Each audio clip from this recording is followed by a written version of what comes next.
শিক্ষার্থীরা, তো আজ আমরা খাতামূলত করতে শিখবো। তো কিভাবে এটা লিখবো দেখো তো। 8টি খাতা ও 5টি কলমের মূল্য একত্রে 450 টাকা প্রতিটি, মানে একটি প্রতিটি খাতার মূল্য 50 টাকা। তো ক নম্বর 8টি খাতার মূল্য কত সেটা বের করবো, ক নম্বরটা 5টি কলমের মূল্য কত তা বের করবো, আর শেষেরটা প্রতিটি কলমের মূল্য কত আমরা তা বের করবো। ঠিক আছে, এখানে দুইবার লিখবো। 5টি কলমের মূল্য একবার বের করবো, তারপরে প্রতিটি কলমের মূল্য, একটি কলমের মূল্য বের করবো। ঠিক আছে, তো আমরা ক নম্বরটা কিভাবে লিখবো দেখো।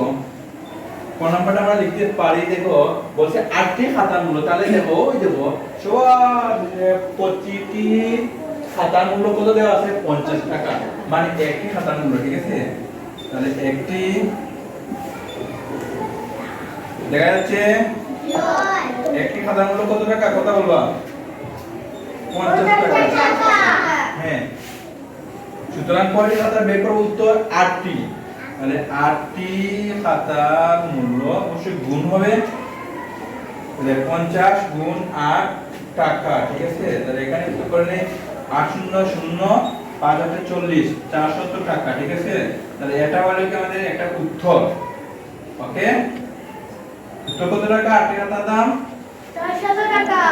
হ্যাঁ, 400 টাকা। একটা উত্তর পেয়ে গেলাম। ঠিক আছে, তো এবার ক নম্বরটা উত্তর বের করব আমরা। কিভাবে বের করে দেখে নাও। ক নম্বরটা বলছে 5টি কলমের মূল্য কত তা বের করবো। তো আমরা একটা জিনিস লক্ষ্য করে দেখবো, 8টি খাতা ও 5টি কলমের মূল্য দেয়া আছে কত 450 টাকা। তো আমরা সেটা লিখে নেব। আমরা লিখতে পারি 8টি খাতা ও 5টি কলমের মূল্য কত টাকা বলো তো দেখি।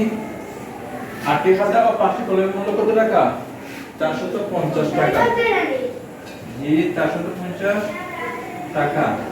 এবার কলমের মূল্য একত্রে। হ্যাঁ, একত্রে প্রয়োজন হবে না, সমস্যা নেই।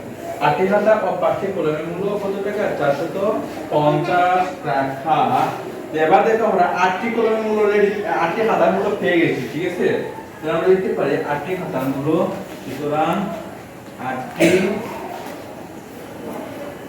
খাতা মূল্য। এবার দেখো কলমের মূল্য এবং খাতার মূল্য থেকে যদি আমরা 8টি খাতার মূল্য বাদ দিয়ে দিই, তাহলে বের হয়ে যাবে 5টি কলমের মূল্য। ঠিক আছে, তাহলে 8টি খাতার মূল্য কত টাকা কে বলতে পারবা? 8টি খাতার মূল্য 400 টাকা। হ্যাঁ, তাহলে 400 টাকা। এই তো, এটা বাদ দিয়ে দিলেই বের হয়ে যাবে আমাদের কি 5টি কলমের মূল্য। আমরা লিখতে পারি 5টি কলমের মূল্য। হ্যাঁ, ওকে। তাহলে 5টি কলমের মূল্য সমান বিয়োগ করে বের করে নেব। ঠিক আছে, তো 0 0 বিয়োগ করলে 0 হয়, 5 থেকে 0 বিয়োগ করলে 5ই হয়, আর 4 থেকে 4 বিয়োগ করলে কত থাকে?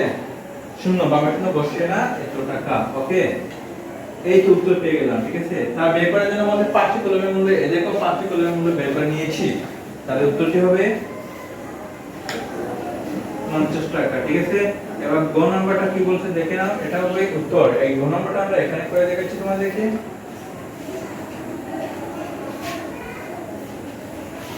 তো প্রতিটি কলমের মূল্য কত এটা বের করব। তাহলে আমরা দেওয়া আছে, দেখো খ নাম্বার থেকে পাই 5টি কলমের মূল্য,